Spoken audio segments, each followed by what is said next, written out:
வணக்கம். பைபிளை முழுவதுமாக வாசிக்கும் நம் லட்சிய பயணத்திற்கு உங்களை அன்புடன் வரவேற்கிறேன். இன்று நாம் ரூத்து நூலில் 4வது அதிகாரத்தை வாசிக்க இருக்கிறோம். இதுவரை நாம் மொத்த நூல்களில் 19.76% நூல்களை வாசித்து முடித்துவிட்டோம்.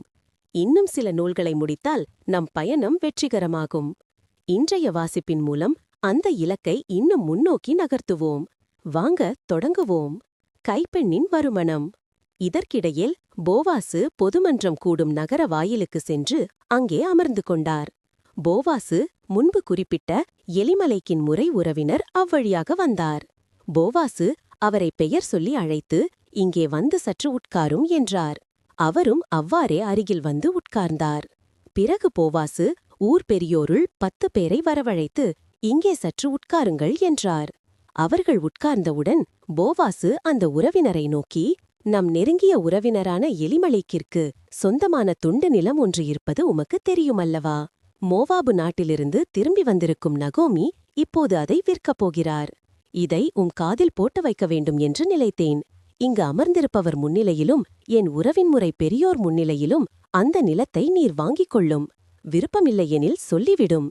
ஏனெனில் அதை மீட்கும் உரிமை முதலில் உமக்கும் உமக்குப் பின் எனக்கும் உண்டு, வேறவர்க்கும் இல்லை என்றார். அதற்கு அவர், சரி, வேண்டுமானால் வாங்கிக் கொள்கிறேன் என்றார். போவாசு அவரிடம், ஆனால் நகோமியிடமிருந்து இந்த நிலத்தை நீர் வாங்கும் நாளில் இறந்தவனின் மனைவியான மோவாபிய பெண் ரூத்தை மனைவியாக ஏற்றுக்கொள்கின்றீர் என்பதை தெரிந்து கொள்ளும். இறந்து போனவருக்கு வழிமரபு தோன்றுவதற்காகவும் அவரது குடும்ப சொத்து அவர் பெயரிலேயே தொடர்ந்து இருப்பதற்காகவும் நீர் இதை செய்ய வேண்டும் என்றார். அவரோ, என்னால் அந்த நிலத்தை வாங்க இயலாது. ஏனெனில் இதனால் என் குடும்பத்திற்குரிய உரிமை சொத்து குறைந்து போகும். நீரே அந்த உரிமையை எடுத்துக்கொள்ளும். என்னால் நிலத்தை வாங்கவே இயலாது என்றார். இஸ்ரேலரிடையே பண்டைக் காலத்தில் ஒரு வழக்கம் இருந்தது. நில விற்பனை அல்லது கொடுக்கல் வாங்கல் நடைபெறும்போது எடுக்கும் முடிவை உறுதிப்படுத்துவதற்காக ஒருவர் தம் காலணியை கழற்றி மற்றவரிடம் கொடுத்து விடுவார். எடுக்கப்பட்ட முடிவை உறுதிப்படுத்தும் முறை இதுவே. அவ்வாறே அந்த முறை உறவினர் போவாசிடம் நீரே வாங்கிக் கொள்ளும் என்று சொன்னபோது அவர் தம் காலணியை கழற்றி அவரிடம் கொடுத்தார். அதன்பின் போவாசு அங்கிருந்த பெரியோரையும் மற்றெல்லாரையும் நோக்கி, நான் எலிமலைக்கு, கிலியோன், மக்லோன் ஆகியோருக்கு உரிமையான அனைத்தையும் நகோமியிடமிருந்து வாங்கிவிட்டேன். இதற்கு இன்று நீங்களே சாட்சி. மேலும் மக்லோனின் மனைவியாயிருந்த மோவாபிய பெண் ரூத்தை என் மனைவியாக ஏற்றுக்கொள்கிறேன். இறந்தவரின் உரிமை சொத்து அவர் பெயரிலேயே தொடர்ந்து இருக்கவும் அப்பெயர் அவரது உறவின் முறையிலும் ஊரிலும் நீடித்திருக்கவும் இதை செய்கிறேன். இதற்கும் நீங்கள் இன்று சாட்சி என்றார். அதற்கு நகர வாயிலில் இருந்த பெரியோரும் மற்றெல்லாரும், ஆம், நாங்கள் சாட்சிகள். இஸ்ரவேலின் குடும்பம் பெருக செய்த ராகேல் லேயாள் இருவரைப் போல உமது இல்லம் புகுந்திடும் இந்த பெண்ணும் இருக்கும் வண்ணம் ஆண்டவர் அருள். எப்ராத்தில் வளமுடன் நீர் வாழ்க, பெத்லகேமில் புகழுடன் நீர் திகழ்க.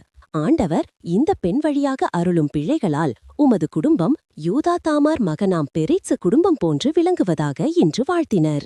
இவ்வாறு போவாசு தாம் சொன்னபடியே ரூத்தை தம் வீட்டுக்கு அழைத்து சென்று அவரை மணந்து கொண்டார். அவர்கள் கூடி வாழ்ந்தபோது அவர் கருத்தரிக்க ஆண்டவர் அருள் கூர்ந்தார். ரூத்து ஒரு ஆண்மகவை பெற்றெடுத்தார். ஊர் பெண்கள் நகோமியை பார்த்து, ஆண்டவர் திருப்பெயர் போற்றி போற்றி, உன்னை காக்கும் பொறுப்பினை உடையான் ஒருவனை அவர்தாம் அருளியுள்ளாரே. இஸ்ரேலில் அவனது பெயரும் புகழுடன் ஓங்கித் திகழுவதாக. புது வாழ்வுனக்கு அன்னவன் தருவான். முதுமையில் உனக்கு அன்னமும் அளிப்பான். உன்பாள் கொண்ட அன்பால் உனக்கு மைந்தர் 7 மேலாய் விளங்கும் மருமகள் அவனை ஈன்றவள் அன்றோ என்று வாழ்த்தினார்கள். நகோமி குழந்தையை கையில் எடுத்து மார்போடு அணைத்துக் கொண்டார். அவரே அதை பேணி வளர்க்கும் தாயானார். சுற்றுப்புற பெண்கள் நகோமிக்கு ஒரு மகன் பிறந்துள்ளான் என்று சொல்லி அவனுக்கு ஓபேது என்று பெயரிட்டார்கள். அவனே தாவீதின் தந்தையான ஈசாயின் தந்தை. பெரேட்சின் வழித்தோன்றல்களின் அட்டவணை இதுவே. பெரேட்சுக்கு எச்சரோன் பிறந்தார். எச்சரோனுக்கு இராம் பிறந்தார். இராமுக்கு அம்மினதாபு பிறந்தார். அம்மினதாபுக்கு நகுசோன் பிறந்தார். நகுசோனுக்கு சல்மோன் பிறந்தார். சல்மோனுக்கு போவாசு பிறந்தார். போவாசுக்கு ஓபேது பிறந்தார். ஓபேதுக்கு ஈசாய் பிறந்தார். ஈசாய்க்கு தாவீது பிறந்தார். நாம் 1189 அதிகாரங்களில் 236 அதிகாரங்களை நிறைவு செய்துவிட்டோம். இன்னும் சில அதிகாரங்களை வாசித்தால் முழு பைபிளையும் முடித்து விடுவோம். நாளை அடுத்த அதிகாரத்தை பார்க்க சந்திப்போம்.